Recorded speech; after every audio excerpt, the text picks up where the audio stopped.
Shalom, peuple de Dieu. Demeurons tous bénis dans le nom puissant de notre Seigneur et Sauveur Jésus-Christ de Nazareth. Alléluia. Gloire soit rendue à notre Seigneur et Sauveur Jésus-Christ qui m'accorde encore ces grâces excellentes en ce jour pour venir libérer vraiment ces messages de prédication pour la gloire de notre Seigneur et Sauveur Jésus-Christ et afin que les âmes soient édifiées, transformées et transformées vraiment dans la marche avec notre Seigneur Jésus-Christ de Nazareth.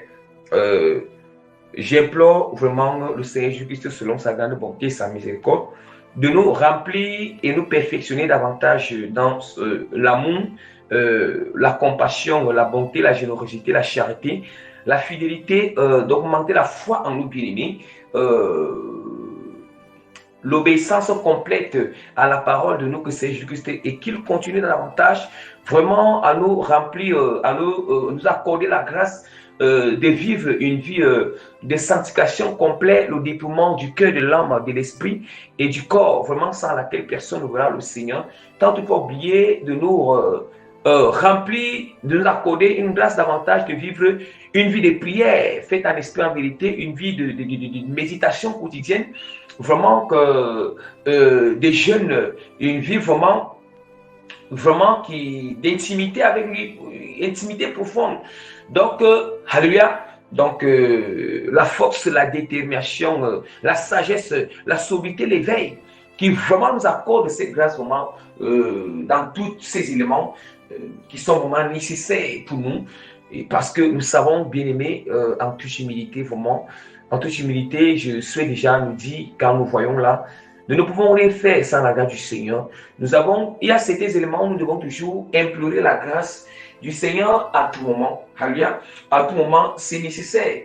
C'est nécessaire vraiment. Ça nous garde dans l'humilité. Ça nous amène toujours à savoir que sans le Seigneur, nous ne pouvons vraiment rien faire.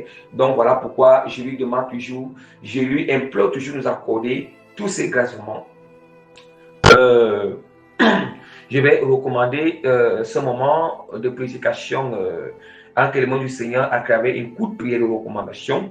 Père Tout-Puissant, je te glorifie, je bénis ton son, nom, Seigneur. Je te loue, Seigneur, en ce moment, Seigneur, Père, de m'avoir accordé cette grâce de venir enseigner, de venir encore libérer ces messages de prédication à ton peuple, Seigneur. Merci à chaque fois que tu m'assistes souvent, Seigneur. Merci pour tous les autres messages que tu continues encore à transformer, à changer de cœur, Seigneur, Père. Dans le secret, c'est Papa, Seigneur. Père, je te recommande, Seigneur, ce moment, Seigneur, d'exhortation, ce moment de prédication, je te recommande tout mon ex, je te recommande, Seigneur, le cœur, l'âme et l'esprit, c'est tous les bien-aimés qui vont écouter étant disposés, Papa.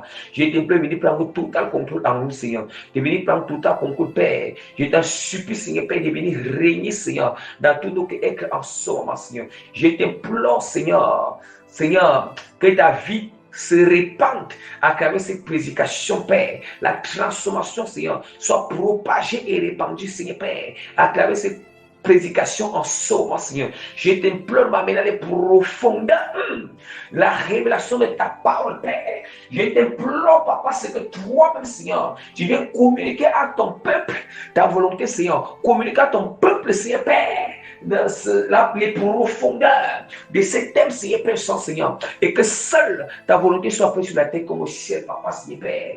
Dans, Seigneur, pendant ce moment, c'est de prédication, je sais qu'ils vont écouter, Seigneur, Père, et que ton nom soit sanctifié et glorifié, Père, pendant cette prédication, au nom puissant de Jésus-Christ de Nazareth. Amen. Alléluia. Gloire soit rendue encore à nouveau à notre Seigneur et Sauveur Jésus de Nazareth. Donc vraiment, peuple de Dieu, c'est avec beaucoup d'humilité vraiment et la grâce de notre Seigneur Jésus-Christ que je me présente vraiment à vos égards comme le simple et le moindre serviteur de Dieu, l'apôtre Plumis, que le Seigneur, en même temps que frère en Christ, que le Seigneur a appelé dans le ministère apostolique pour prêcher toute la vérité, vraiment, prêcher la repentance, prêcher la sanctification complète, prêcher le retour de Jésus-Christ, alléluia. En bref, en grosso modo, de préparer vraiment les chrétiens, vraiment les âmes, les chrétiens, vraiment l'épouse de Christ pour le jour à le moment de l'église, pour ceux donc qui verront ce jour. Et pour aussi préparer aussi l'épouse de Christ pour la mort. Ouais, pour la mort, parce que ce n'est pas tout le monde qui verra l'allemand de l'Église. Donc, vont mourir avant l'allemand de l'Église. Donc, verront l'allemand de l'Église. Tout dépend comment Dieu vraiment a prédestiné les choses, comment le Seigneur vraiment, il a préparé les choses pour l'avenir de tout un chacun et pour l'humanité selon son plan et son dessein dans le nom puissant de Jésus-Christ de Nazareth. Amen. Donc, je vais annoncer rapidement le thème de notre prédication qui est intitulé je vais annoncer rapidement le thème de notre prédication qui est intitulé « Saisissons profondément la portée de la miséricorde de Dieu et déversons-la sur les autres. » Alléluia. Saisissons la portée de la miséricorde de Dieu et déversons-la sur les autres. Bien-aimés, je vous assure, on ne peut pas manifester la miséricorde du Seigneur à l'égard de nos péchés si d'abord nous n'avons pas encore saisi même la portée de la miséricorde du Seigneur. Parce que parfois, il y a parfois même nous prions que miséricorde, miséricorde. Il y a parfois nous parlons de miséricorde, mais je vous assure, nous ne savons même pas vraiment, nous ne connaissons même pas la portée de la miséricorde du Seigneur. Parce que certaines personnes aiment toujours chanter, non, j'ai la miséricorde du Seigneur en moi. La miséricorde de Dieu habite en moi, je suis miséricordieux. Mais nous allons constater que quand certaines choses sont manifestes, certaines circonstances se présentent, certaines situations, nous ne voyons pas les signes de miséricorde. Nous ne voyons pas ce qui prouve qu'il y a la miséricorde dans la personne. Bien aimé, parfois les gens parlent de la miséricorde d'une manière vague, d'une manière avec beaucoup d'ignorance, sans comprendre la portée de la miséricorde du Seigneur. La miséricorde du Seigneur n'a rien à y voir avec nos sentiments charnels, n'a rien à y voir avec nos affections charnelles, nos désirs charnels, nos émotions charnelles, bien-aimées. La miséricorde du Seigneur, en fait, ça n'hésite rien vraiment de l'amour de Dieu. Je vous ai enseigné, l'amour de Dieu manifesté à l'égard de l'humanité, c'est exactement la même chose. Il n'y a même pas de différence. Oui. La miséricorde de Dieu.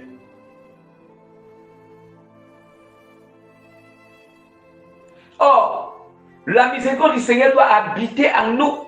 Si nous avons cru en Jésus et nous avons reçu le Saint-Esprit, automatiquement, cette miséricorde doit vraiment résider en nous, habiter en nous, revêtu en nous, abondamment. Abondamment. Et ça doit augmenter chaque jour. Ça ne doit pas décroître, mais ça doit plutôt croître chaque jour, bien-aimé. Ça doit être entretenu chaque jour. Alléluia. Alléluia, bien-aimé. Déjà, je ne veux pas beaucoup définir la miséricorde parce que la miséricorde de Dieu, c'est à peu près comme la définition de l'amour du Seigneur. J'avais déjà expliqué vraiment profondément les différentes définitions, les différentes explications sur l'amour de Dieu. Donc, la miséricorde a presque ça les mêmes définitions. Déjà, on doit déjà savoir que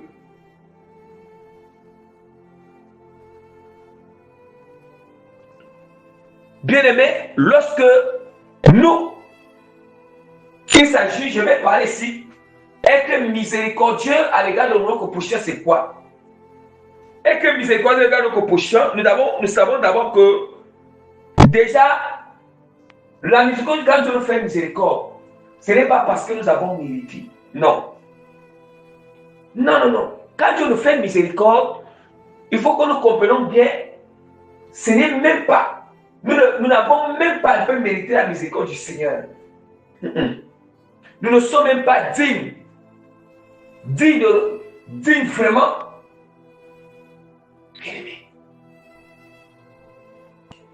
C'est par son amour, sa bonté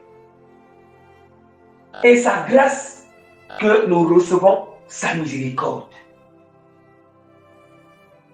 La miséricorde du Seigneur englobe aussi le pardon. Le pardon à notre égard. Regardez à quel point le pardon de Dieu à notre égard est tellement infini.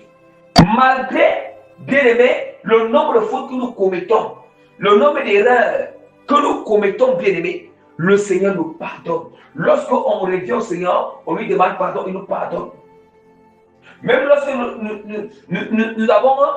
nous avons vraiment du mal à s'aligner, nous sommes du mal à s'aligner, nous traînons là à obéir. Regardez très bien. La miséricorde de Dieu avec nous, cette miséricorde de Dieu nous garde. Vous savez seulement, lorsque nous ouvrons cette porte, le diable, si nous connaissons, si Dieu laisse seulement le diable frappe seulement à mort une fois, je vous assure. Il vient de faire un petit péché comme ça. Le diable, il tient bien aimé, il tient le cul dans la main bien aimé. Il tient bien la faucille afin de moissonner l'âme, d'abattre l'âme pour amener en enfer une fois. Mais la miséricorde du Seigneur l'empêche. L'empêche, bien aimé. Malgré que oui, nous ne sommes pas en bon état avec le Seigneur, malgré que nous avons offensé le Seigneur, nous l'avons attristé, nous l'avons, bien aimé, accablé, méprisé, dédaigné, apporté nos propres dans notre marche avec lui. Nous n'avons pas sanctifié son nom dans tout ce que nous faisons, mais sa miséricorde est là. Vous comprenez pourquoi nous ne méritons pas cette miséricorde?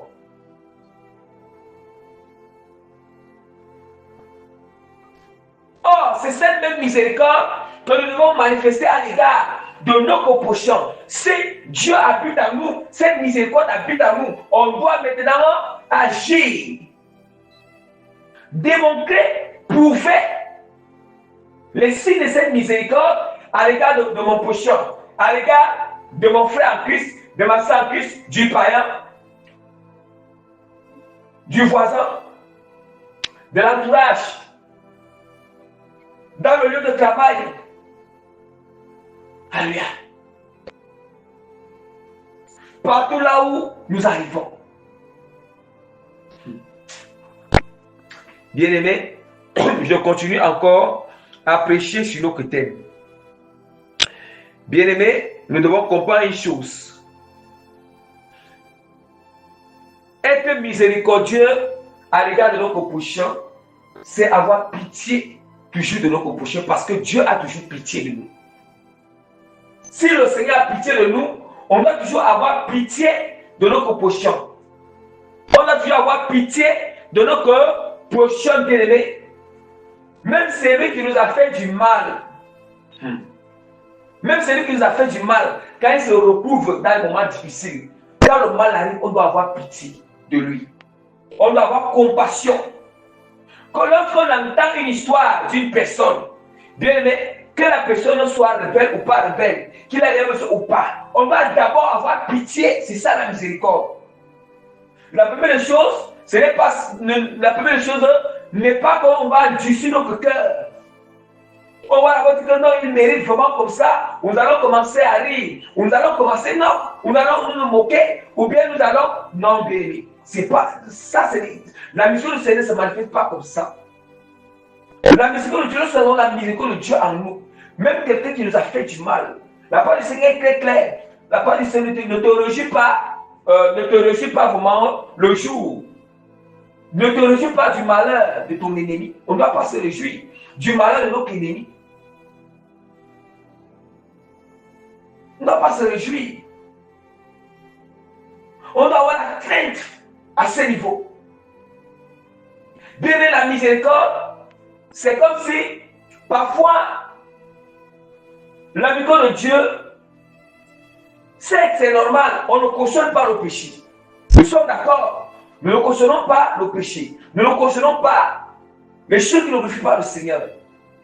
Mais c'est la miséricorde parfois quand quelque chose arrive. Ça nous fait d'abord avoir pitié. Ça ne va pas nous faire regarder que, oh, en tout cas, je vais revenir quand il serait en train de lire certains passages bibliques. Alléluia.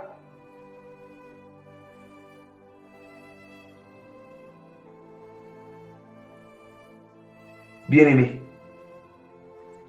la miséricorde du Seigneur être miséricordieux à l'égard de nos prochains. Bien-aimé, c'est, comme je vous ai dit, c'est de ne pas s'appuyer sur ses péchés, sur ses attitudes, ses comportements, ses offenses à notre égard pour ne pas lui faire du bien. Ou bien pour se venger, ou bien pour lui fermer la main, ou bien pour endurcir notre cœur.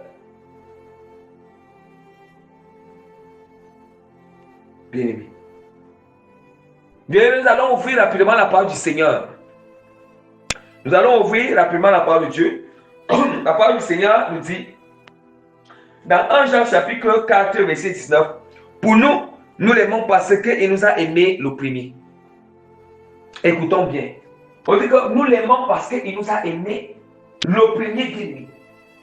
Ça veut dire, du fait qu'il nous a aimés le premier, c'est nous bien-aimés. Ça veut dire que nous l'avons aimé en seconde position. C'est lui qui nous a aimés en premier. Et en seconde position, c'est nous maintenant. Du fait que nous l'aimons, on a répondu à son amour qu'il a manifesté à notre premièrement à notre égard. Le Seigneur, du fait qu'il nous a aimés en premier, ça veut dire qu'il nous a fait une miséricorde en premier. Quand il nous a aimés en premier, il n'a pas regardé nos péchés. Il n'a pas regardé nos comportements. Il n'a pas regardé nos offenses qu'on a fait à son égard. Quand je dis qu'il n'a pas regardé, ce n'est pas pour dire qu'il ne tient pas compte de ça. Il tient compte de ça pour nous changer, mais il ne tient pas compte de ça pour nous visser ou pour nous faire du mal, ou pour nous détruire, ou bien pour nous condamner. Non, jamais. Voilà, le mot, en fait, tout ce que je venais de chanter là, je peux résumer ça en un chant lexical. Donc condamner, Dieu ne va pas, autant que nous sommes sur la terre, je vous dis, tant que nous sommes encore sur la terre, que nous ne sommes pas encore morts. Le Seigneur ne peut pas regarder nos attitudes, nos péchés, nos erreurs, nos habitudes, nos mauvais caractères. Bien, il ne va pas regarder ça comme, il ne peut pas regarder ça avec les yeux de condamnation.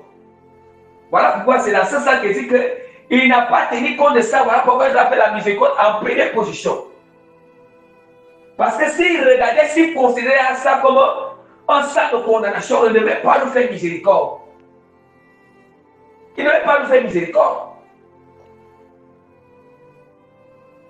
Il ne devait vraiment pas nous faire miséricorde. Mais c'est sa miséricorde qui est aussi de nous sortir du péché. Et c'est voilà pourquoi il nous a transféré les ténèbres à son admirable lumière. Et la miséricorde est manifeste sur plusieurs aspects. Et je vais essayer d'expliquer ces choses. Alléluia. D'où maintenant, on nous dit qu'il nous a aimés en premier avant que nous nous l'aimions. Avant que nous aimons le Seigneur. C'est lui vraiment qui nous a aimés en premier. Alléluia. Donc, la même manière que le Seigneur Jésus-Christ nous a aimés en premier en nous sortant du péché. On était dans le péché, on était dans tout ce qui ne le glorifie pas. Et même encore certaines caractéristiques d'attitude, il ne nous a pas condamnés.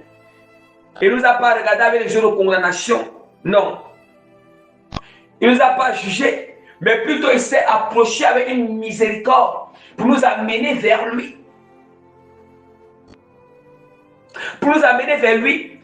C'est la même année qu'en retour, pour que nous manifestons la miséricorde à l'égard de nos prochains, on ne doit pas regarder le comportement de notre prochain, ses caractères.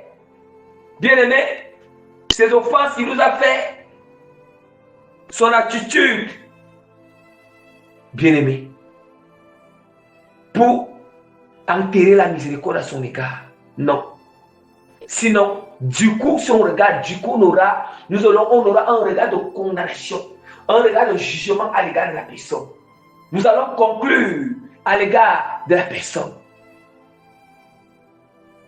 Vous voyez? Parce que le regard qu'on doit toujours avoir à l'égard de notre soeur ou notre frère en Christ, ou notre prochain, on doit toujours avoir un regard miséricordieux à leur égard. Que soit à l'égard de notre ennemi, un regard miséricordieux que ai-je vraiment? J'ai vraiment pitié de lui. Parce que s'il meurt dans cet état, il va aller en enfer. Et vraiment, l'enfer n'est pas une bonne chose. Et je vais implorer le Seigneur. Seigneur, fais-lui grâce. Seigneur, je t'en suis, il prend un mauvais chemin, il est dans l'ignorance. Mais c'est ce genre de regard qu'on doit avoir à l'égard. Ce genre de regard, cette pensée, ce sentiment, alléluia, ces désirs de miséricorde. De miséricorde parce que le Seigneur l'a fait de la même manière que nous continuons encore à le faire.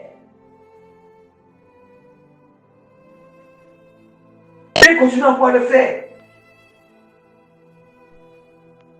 C'est nous en premier. C'est la même manière que Dieu a manifesté sa miséricorde en premier à nos égards. On doit aussi d'abord manifester miséricorde en premier à l'égard des autres. Nous ne serons pas cela. Non.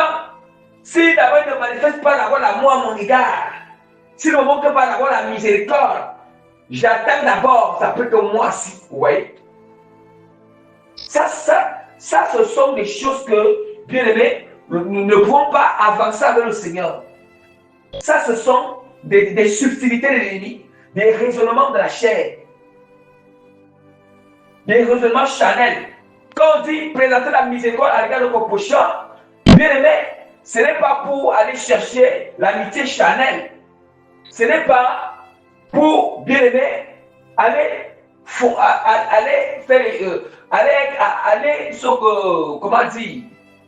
se comporter dans une émotion charnelle. Non. Non, bien aimé. C'est une manière de présenter la miséricorde, l'amour de Dieu à la personne. C'est une manière, bien aimé, d'amener la personne au Seigneur. C'est une manière de faire que la personne ressent l'amour du Seigneur, témoigne l'amour du Seigneur, témoigne la miséricorde du Seigneur. Tout se fait pour la gloire du Seigneur. Bien, vous ne savez pas seulement que tu fais seulement que tu salues une personne, shalom, comment tu vas, Dieu béni. C'est l'amour, c'est la miséricorde que tu manifestes à son égard. Et regardez, parfois quand quelqu'un tu vois un message de quelqu'un qui t'a salué, qui t'a regardé.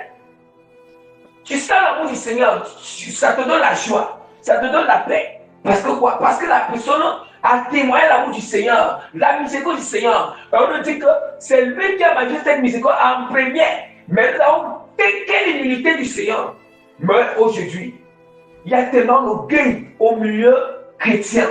L'orgueil que le chrétien aime toujours que non, moi je ne peux pas. Si la personne bien, je vous ai dit, du moment où on connaît faire la part des choses. Parce que si on regarde les choses de manière charnelle, c'est là où on va dire qu'on ne peut pas. Là, on connaît faire la part des choses. Je connais ce que je fais. Je connais. En faisant, quand je fais comme ça, c'est pour la gloire du Seigneur. Quand je fais comme ça, c'est uniquement pour ceci. D'abord, quand tout a été équipé, le discernement, tous les éléments doivent être en place. On ne fait pas les choses au hasard. On ne fait pas les choses au hasard, bébé. Alléluia. Quelle simplicité, quelle humilité du Seigneur. Il nous a aimés en premier. Et il s'est d'abord approché de nous. Il s'est approché de nous, bien-aimés. Jésus-Christ. Il s'est approché de nous dans notre saleté, dans notre péché, dans nos mauvais comportements, nos caractères qui ne le refusent pas. Et nous a, vous voyez, La parole du Seigneur nous dit encore dans Matthieu chapitre 5, versets 44 à 48. Mais moi je vous dis, aimez vos ennemis, bénissez ceux qui vous maudissent, faites du bien à ceux qui vous haïssent et priez pour ceux qui vous maltraitent et qui vous persécutent. Yes, c'est ça la miséricorde. Ça c'est la vraie miséricorde. Yes. Écoutez très bien comme la parole du Seigneur encore nous expliquer comment manifester la miséricorde à l'égard de ton prochain. Les signes de miséricorde à l'égard de ton prochain. Comment te comporter avec eux. Comment te comporter d'une manière miséricordieuse à l'égard de ton prochain. La manière que tu dois faire miséricorde à l'égard de notre prochain. Mais on ne parle pas seulement de notre prochain, mais on ne parle de notre ennemi. Mais moi je vous dis, aimez vos ennemis. Aimez vos ennemis, pourquoi? Parce qu'il faut que je dois aimer mon ennemi. Parce que, vraiment, je dois l'aimer. C'est cet amour qui va m'amener à décider pour lui. Cet amour, ça va amener de telle sorte que, bien aimé, il ne meurt pas dans cet état de péché, dans cet état de ce qui m'a fait du mal. Parce que ce qui m'a fait du mal est grave devant le Seigneur. Si encore je le haïs encore, si je ne prie pas pour lui, c'est comme si, c'est une manière, il va s'enfoncer dans le cou. Jusqu'à ce que s'il meurt dans cet état, est-ce que, bien aimé, on sera vraiment content? Est-ce que, bien aimé, ne nous réjouissons pas? Ne soyons pas. Je te dis, ne se réjouissez jamais. Il ne se réjouit jamais que les âmes partent en enfer. Non, il pleure. Mais ne nous réjouissons jamais. Parce que une personne bien aimée, peut-être on a entendu qu'une personne allait en enfer et que c'était détruit la parole et que non, on ne doit pas se réjouir. On ne doit pas vraiment, il méritait vraiment parce que, non, on ne doit pas se réjouir, mais ce n'est même pas. On ne doit pas se réjouir malgré que le Seigneur démontre ces choses que, la personne, à cause de son choix, il allait. Mais le Seigneur, Jésus-Christ, ce n'est pas sur cet aspect que Jésus-Christ voit les choses. Il est plutôt encore dans une tristesse, dans les pleurs.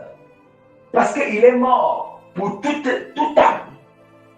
Même ceux qui partent en enfer, ceux qui partent au paradis, il s'est sacrifié pour tout le monde. Pour tout le monde. Bénissez ceux qui vous maudissent. Bien, mais je vous en supplie, ceux qui vont écouter cette prédication, priez beaucoup le Seigneur qu'il augmente la miséricorde en vous. La miséricorde du Seigneur, priez beaucoup le Seigneur avec ce passage biblique, que vraiment vous accorde cette grâce. C'est très important. Suppliez le Seigneur. Demandez beaucoup la miséricorde, l'amour du Seigneur. Ils sont conseils qui veulent donner aux gens. Lorsque quelqu'un tu commences à marcher avec le Seigneur, la première chose à demander à Dieu, c'est la miséricorde et l'amour. De remplir de miséricorde et d'amour dans le cœur. À l'égard de lui-même et à l'égard de nos prochains. Non seulement de nos ennemis, de nos prochains, de nos prochains. Alléluia. Bien-aimés, la parole du Seigneur nous dit encore, continue encore à nous dire, voyez, bénissez ceux qui vous maudissent. Mais déjà dans notre esprit, dans nos pensées, on commence à avoir des pensées mauvaises à l'égard de nos ennemis, à l'égard de ceux qui nous ont fait du mal, à l'égard de ceux qui nous ont maudits, péris. Or, c'est qui nous maudit? Ce sont les sorciers de nos familles qui passent autant à nous maudire. Dans le sorcellerie là-bas, à maudire, à nous maudire, à incanter, à invoquer des choses contre nous, à incanter des paroles maquillées contre nous. Mais dès que l'impact de ces choses essaie d'agir dans notre vie, essaie d'avoir l'effet dans notre vie, on commence à avoir des pensées de malédiction à l'égard, de mauvaises pensées à l'égard. On commence à prendre des décisions, des résolutions même qui sont charnelles à l'égard. Ce n'est pas la miséricorde. S'il y a des résolutions qu'on doit prendre à l'égard, c'est de les bénir. Comment bénir? Quand on dit que bénir, bénir c'est quoi? Tu fais seulement bénir. Que tu as fait le proclamer le salut dans la vie du sorcier de ta famille, tu as fait le bénir. Avant que tu pries pour son salut, tu le bénis.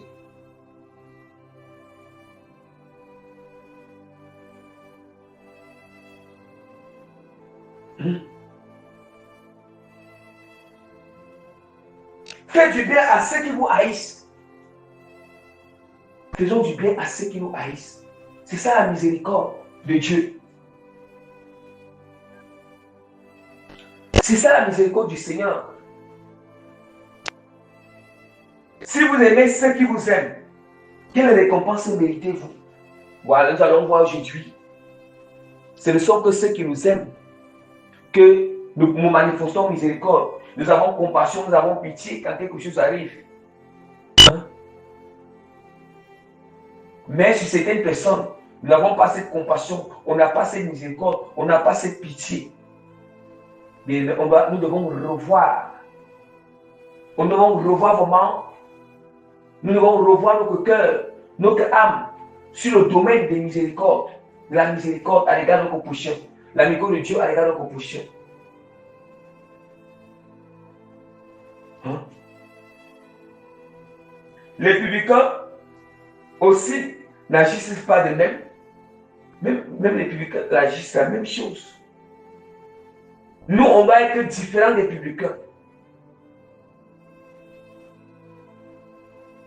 Hein? Et si vous saluez seulement vos frères, que faites-vous d'extraordinaire? Les païens aussi n'agissent pas de même. Si vous saluez seulement vos frères.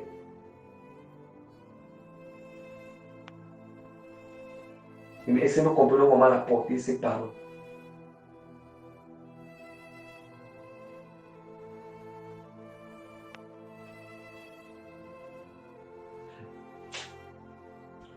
Et si vous... excusez-moi. Soyez donc parfaits comme votre Père Céleste est parfait. Soyez donc parfaits comme votre Père Céleste est parfait. Vous savez, le Seigneur, il est parfait comment? Il fait grâce à tout le monde. Il fait miséricorde à tout le monde. Il ne fait pas de différence. La même manière que Dieu fait grâce, il fait miséricorde, il fait du bien aux païens, aux chrétiens, on doit aussi faire la même chose. Aux pécheurs, aux injustes, aux justes, on doit aussi faire la même chose.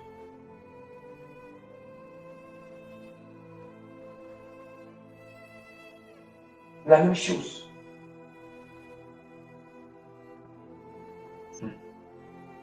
Romains 12.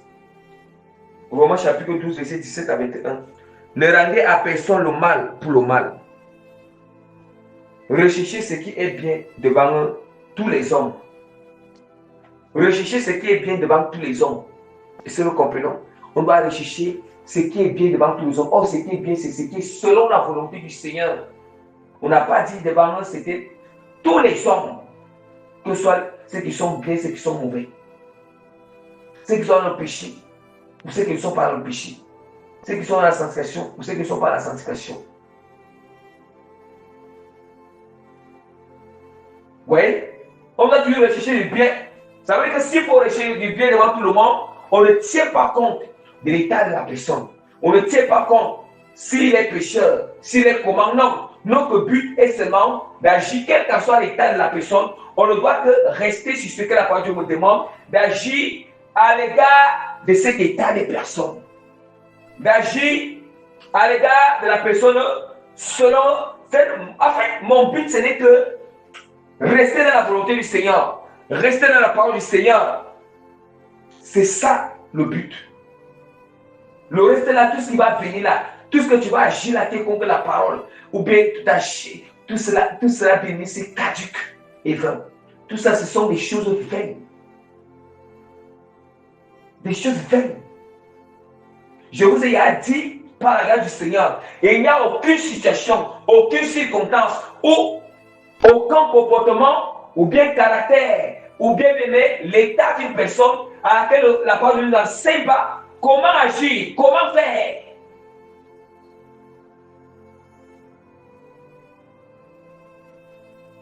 Même quand parfois je ne sais pas comment faire, bien aimé, il faut aller chercher dans la parole.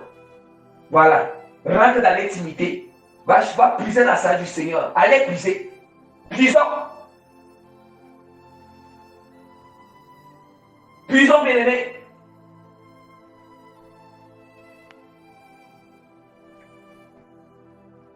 Puisons. La parole du Seigneur est très claire. Ne rendez pas personne le mal pour le mal. Recherchez ce qui est bien devant tous les hommes. S'il est possible, autant que cela dépend de vous, soyez en paix avec tout homme, avec tous les hommes. Soyez en paix. Le Seigneur nous dit encore dans Matthieu chapitre 5, heureux celui qui procure la paix. Il sera appelé fils de Dieu. Quand nous sommes les enfants de Dieu, nous sommes les fils et les filles de Dieu. Bien-aimés, on doit toujours rechercher la paix. On doit toujours procurer la paix en tout lieu où nous passons. Même s'il y a un problème qui va arriver, même s'il y a un souci qui va arriver, procurons la paix. Procurons la paix. J'avais déjà exhorté la semaine passée. On doit payer le prix pour toujours procurer la paix. Et la paix, procurer la paix, rechercher la paix, à l'égard de tout le monde, c'est entrer dans le sacrifice. C'est entrer dans le sacrifice. Nous allons endurer les injustices. Nous allons endurer les injustices. Parfois, on va se rendre coupable, or nous ne sommes pas coupables. Oui, on va endurer beaucoup d'injustices. Mais toutes ces injustices, toutes ces choses, c'est pour nous forger encore, pour nous purifier encore. Est-ce que nous comprenons?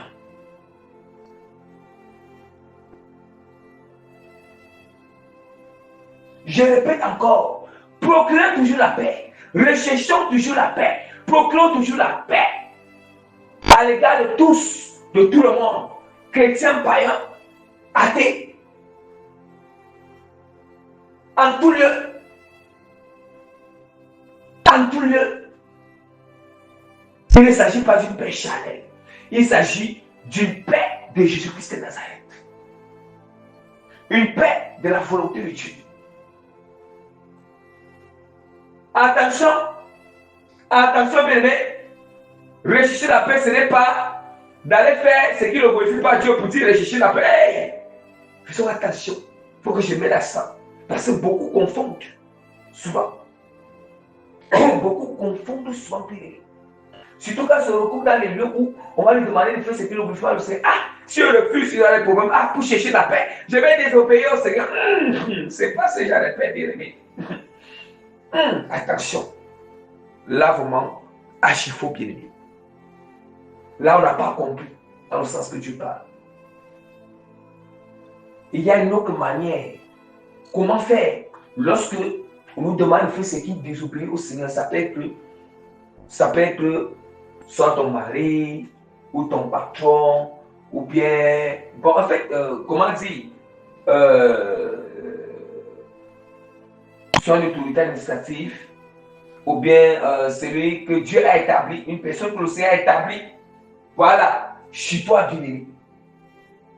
Toutes ces personnes-là que je venais un peu de citer, si il nous amène à désobéir la parole, on ne va pas désobéir pour dire qu'on recherche la paix, non. Il y a aussi comment agir à ce niveau-là. Il y a comment agir. On va agir d'une manière avec salut du Seigneur et humilité et simplicité, pour qu'en même temps ils comprennent et que nous restons dans la parole, on ne pêche pas aussi. Pour qu'en même temps il y a la paix, ils comprennent aussi et que nous aussi, nous n'avons pas péché, nous aussi nous sommes demeurés dans la parole. Eux aussi n'ont pas péché. Vous voyez maintenant? Mais je ne veux pas expliquer tout cela maintenant parce que ce n'est pas sur ça que nous sommes. Donc je voulais juste vous dire que ne confondons pas. Ne confondons pas. Et quand on parle de rechercher la paix, de procurer la paix, parfois on doit avoir un discernement très affiné. On doit détecter les choses de très loin. Par exemple, nous ne sommes pas discrets, nous sommes éveillés à l'esprit. On peut détecter rapidement de très loin que, ici là, quand je détecte de loin, je me mets à une position où, ça veut dire qu'il y a pas là, j'ai détecté de loin, j'ai examiné de loin que cette personne il cherche des problèmes, cette personne il cherche des querelles, cette personne il cherche des disputes. Je n'attends pas que ces querelles arrivent. Si je ne me dispose pas pour essayer de procurer rapidement la paix, pour essayer d'aider. Oui. Parfois, on doit être dans une méthode de prévention. Mais s'il arrive que nous sommes arrivés, s'il arrive bien aimé, s'il arrive que nous n'avons pas détecté, nous n'avons pas été éveillés, et puis du coup, la chair a agi. Il y a eu des disputes, il y a eu vraiment des malentendus. Bon, du coup, nous allons passer à la méthode curative. Alléluia. Nous allons passer à la méthode curative. C'est quoi la méthode curative? La méthode curative de rechercher la paix, c'est déjà de te réconcilier avec la personne. Demander pardon à la personne. Il peut arriver que peut-être c'est la personne qui t'a amené à agir comme ça. Oui, certes, c'est lui qui a commencé. Mais nous, en tant qu'enfants de Dieu, nous, on devait rester dans la parole. Il ne devait pas agir aussi de manière que je ne glorifie pas le Seigneur. Mais comme j'ai agi comme ça, je dois lui demander, même s'il ne me demande pas, je dois d'abord lui demander pardon et me réconcilier avec lui. Afin que quand on se sépare dans la paix. Ne dites jamais que non, parce que c'est lui qui a commencé, parce que c'est lui, et je n'ai pas le droit de lui demander pardon. Non. Non seulement on doit demander, mais nous doit aussi demander pardon à Dieu parce que nous avons agi d'une manière que on a perdu la raison. On dit qu'on finit parfois par perdre la raison. Quand on a raison, on finit par perdre cette raison. Quand nous sommes innocents, nous-mêmes on finit par perdre notre innocence. Quand nous sommes non coupables, nous finissons vraiment par être coupables. Parce que nous n'avons pas agi selon la parole. Quand la personne agit selon la chair, la personne agit de la manière qui n'est pas bonne. Nous ne sommes pas restés dans la parole. Nous ne sommes pas restés dans la parole. Il dit que ne vous vengez point vous-même, bien-aimés, mais laissez agir la colère, car il est écrit, à moi la vengeance et à moi la rétribution, dit le Seigneur. Vous comprenez maintenant quand on dit, parfois supportons, souffrons, bien-aimés. Souffrons et supportons lorsqu'on nous a fait quelques injustices, lorsqu'on nous a fait du mal, pour rien, on va supporter. Laissons la chose entre les mains du Seigneur. Et voilà pourquoi je vous dis, nous n'avons même pas besoin de programmer la malédiction sur la personne. Mais si ton ennemi a faim, donne-lui à manger. Donnons à manger à nos ennemis quand ils ont faim. Donne-lui à manger. S'il a soif. Tandis que s'il a faim, s'il a soif, ça veut dire qu'il est vraiment dans une nécessité. Une nécessité, un besoin vraiment qu'il n'a rien vraiment que le besoin. Là, nous voyons. Voilà. Si ton ennemi a faim, donne-lui à manger. Ne regarde pas ses comportements, ses caractères, ses péchés. Ne regarde pas ce qui t'a fait du mal. Ne t'appuie pas sur ces choses. Donne-lui à boire. Car en agissant ainsi, ce sont des charbons ardents que tu amasses sur sa tête. Ne te laisse pas vaincre par le mal, mais surmonter le mal par le bien. Alléluia. Surmonter le mal par le bien. Je vais encore expliquer ici à ce niveau. Écoutons bien. Ce passage de Romains 12, verset 23, dit que ne te laisse pas vaincre par le mal, mais surmonte le mal par le bien. Je vais vous expliquer ça à la profondeur. Bien, regardez très bien. Lorsque vraiment, je vais beaucoup plus prendre l'exemple dans la communauté, quand Dieu nous appelle à œuvrer ensemble, nous allons savoir que quand Dieu nous appelle à œuvrer ensemble, chacun, nous ne pouvons pas arriver à la perfection une fois. Personne n'est parfait. Bien que oui, certains seront avancés dans la transformation et le changement, d'autres sont moins avancés. Et ce que je peux dire, c'est que on doit d'abord avoir dans notre esprit que lorsque nous sommes ensemble, chacun en a des défauts, chacun en a des mauvais caractères. Quelque part, la vieille nature agisse encore. Mais Dieu, il doit travailler sur chacun. Dieu doit travailler sur chacun. Vous voyez un peu, il doit travailler sur chacun. Maintenant, que ce soit, en fait, ce qu'il a envie de parler là, la miséricorde qu'il a envie d'enseigner là, j'ai envie de parler surtout des gens qui sont mariés aussi. Des gens qui sont mariés, et lorsque aussi Dieu appelle un groupe de personnes à œuvrer ensemble, surtout aussi dans ce cas aussi. Et dans le cas, dans l'amitié vraiment, dans l'amitié, et puis aussi des gens qui sont dans le cas de fiançailles, qui sont dans les cas de fiançailles. Voilà. Surtout quand le Seigneur a déjà attesté vraiment la chose. Attesté. Donc, dans ces cas vraiment, vous voyez, dans ces genre de cas, et même dans d'autres cas encore, que je vais essayer d'expliquer ces choses.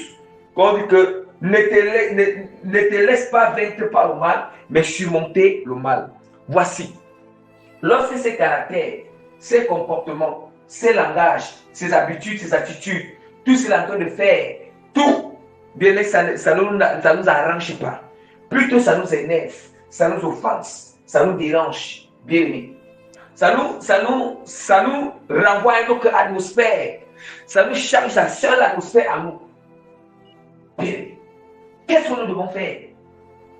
La première chose, c'est quoi? Nous devons supporter. On doit supporter et surmonter. On doit supporter le caractère de la personne. On doit supporter la manière d'être de la personne. Et puis nous devons surmonter. C'est la première chose. Troisième des choses, on doit se maîtriser. On doit apprendre parce que là, on se retrouve dans une atmosphère d'amertume. Une atmosphère négative dans le cœur, dans l'âme. Et cette atmosphère va nous pousser à agir en retour mal, ou à parler mal en retour, ou à penser mal de la personne, ou à commettre des actions négatives à l'égard de la personne, ou à prendre des décisions négatives à l'égard de la personne. Qu'est-ce que nous devons faire?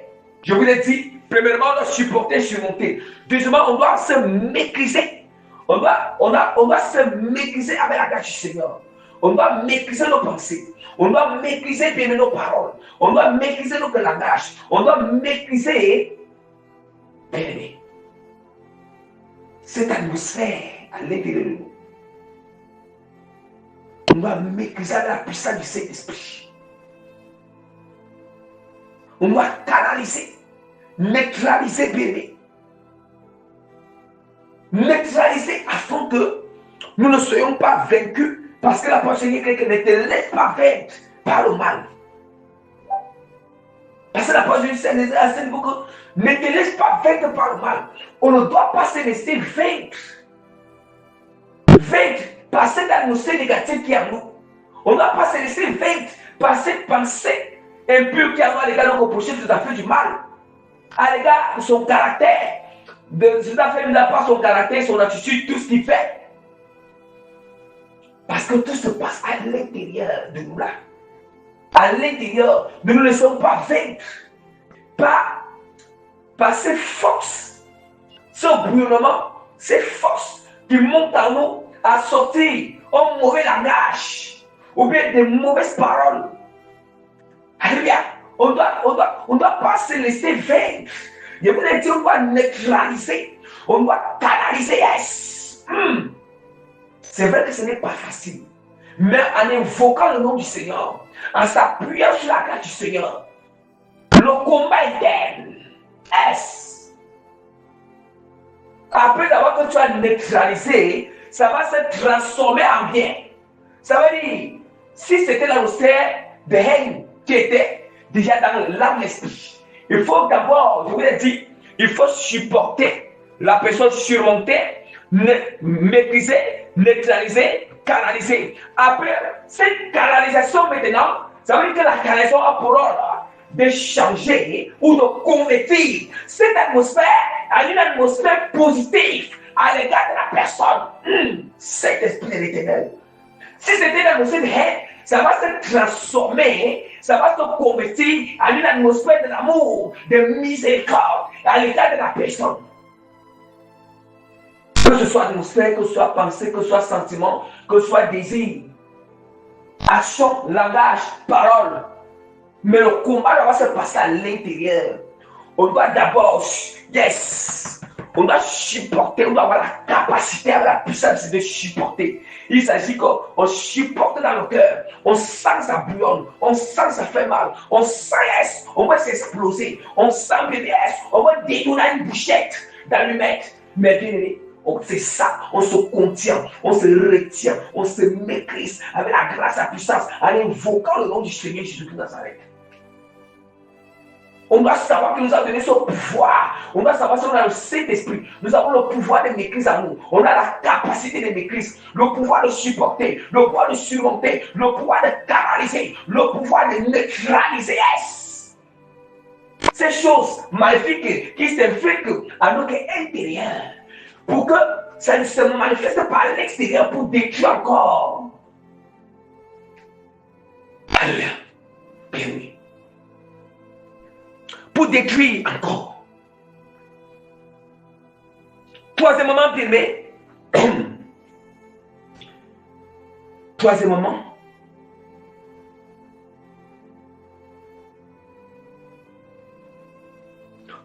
bien aimé, on doit savoir une chose, que lorsque ces choses-là arrivent, nous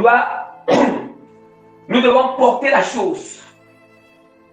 Ça veut dire que nous devons porter, c'est comme si nous portons le fardeau de la personne. Vous voyez, tous les parents qu'on a avancés à Jésus-Christ, sous son enfant Jésus-Christ, c'est parce qu'ils portaient notre fardeau. Ils portaient notre fardeau. Donc nous devons porter la chose. Cette manière, on porte ça pour Jésus-Christ. Yes. Je dois porter la blessure là. C'est pour Christ, c'est pour sa gloire. Je porte cette blessure. Je porte. C'est ça, bien-aimé. Dans le cœur. Ça fait mal. Ah, bien-aimé.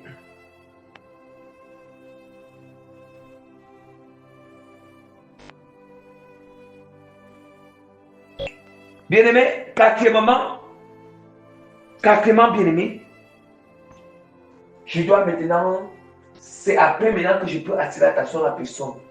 Attirer l'attention de la personne dans une bonne...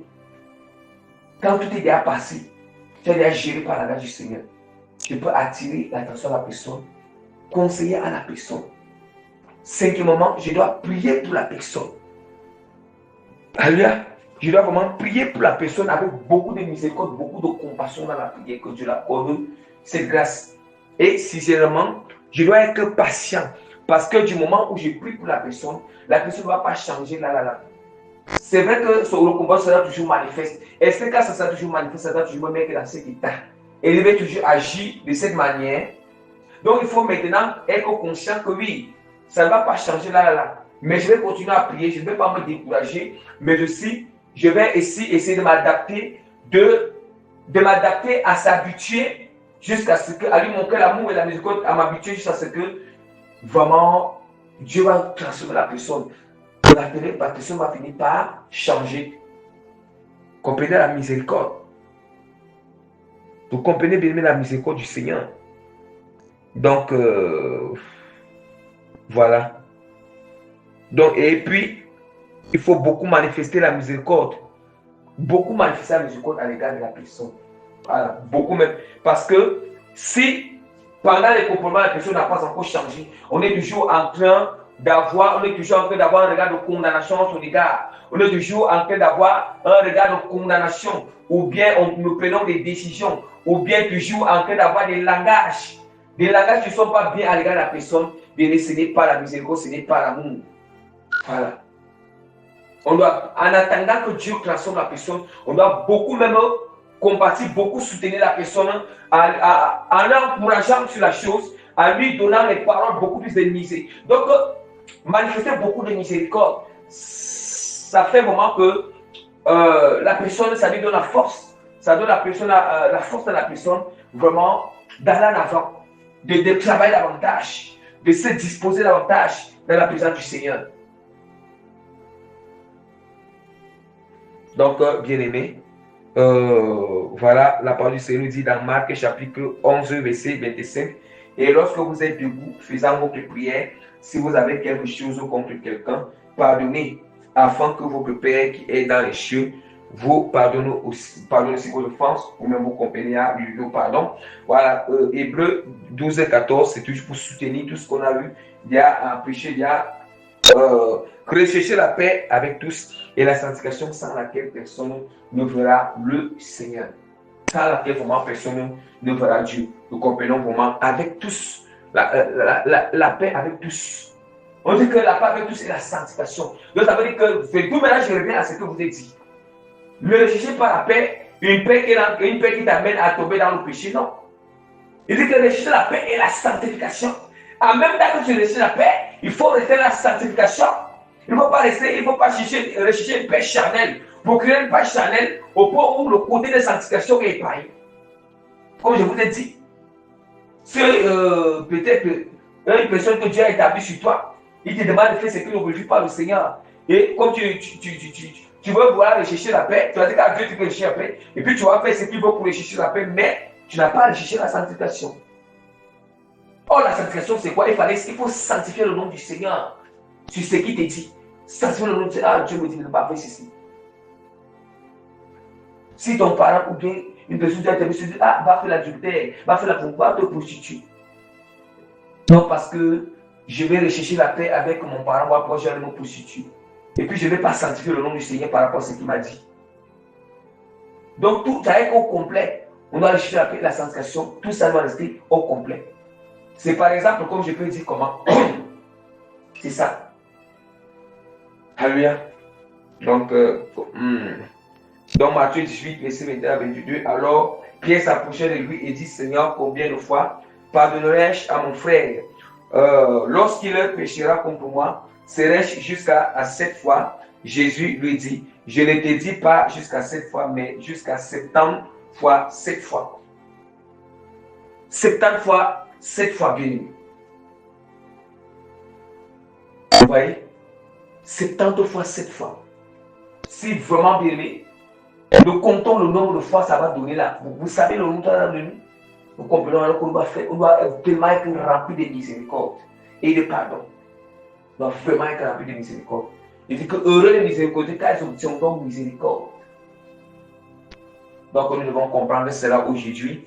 Et vraiment, la miséricorde du Seigneur, c'est ça. La miséricorde du Seigneur nous amène à faire du bien aux gens, à faire du bien aux gens, même à nos ennemis, même à ceux-mêmes. Non, faisons du bien. Quand nous voyons la personne est vraiment dans la nécessité, dans le besoin vraiment réel, et que Dieu nous a fait grâce, faisons-lui miséricorde. Vous voyez? Faisons-lui vraiment miséricorde. Ne regardons pas qu'il est rebelle au Seigneur. Ne regardons pas qu'il ne veut pas s'aligner à Dieu. Donc si on regarde comme ça, ce n'est pas à nous de décider ainsi, c'est Dieu qui décide ainsi. Nous, si Dieu nous appelle, si j'ai cette possibilité, si nous avons cette possibilité, malgré qu'on sait que la personne est rebelle à la parole, on sait que la personne vraiment refuse carrément la volonté du Seigneur. La personne ou comme ça est péché ou comme ça, ou bien la personne nous a fait du mal, ou bien bon. Si vraiment il se trouve dans un besoin nécessaire, le besoin vraiment est nécessaire, et que vraiment il a faim ou il a soif, ou il a manque de vêtements, et que nous avons ces choses, procurons-le. Procurons. Voilà. On doit procurer ces choses à la personne. Vous voyez? Voilà. On doit procurer ces choses à la personne. C'est très important. C'est ce que le Seigneur nous enseigne. C'est la miséricorde du Seigneur. Parce que même lorsque nous péchons contre le Seigneur, même lorsqu'on se rebelle contre le Seigneur, même lorsqu'on ne sait pas aller vite à l'égard du Seigneur, même lorsque quelqu'un se rebelle contre Dieu, mais le Seigneur quand même, sa miséricorde est toujours manifeste à notre égard. Ça ne s'arrête pas. Ça ne s'arrête pas. C'est nous-mêmes juste c'est nous-mêmes qui vivons les propres conséquences de nos propres choix.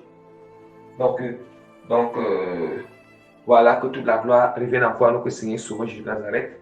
Par la grâce du Seigneur, je mets le sceau du Saint-Esprit sur cette prédication, je mets le cachet et les thèmes authentiques.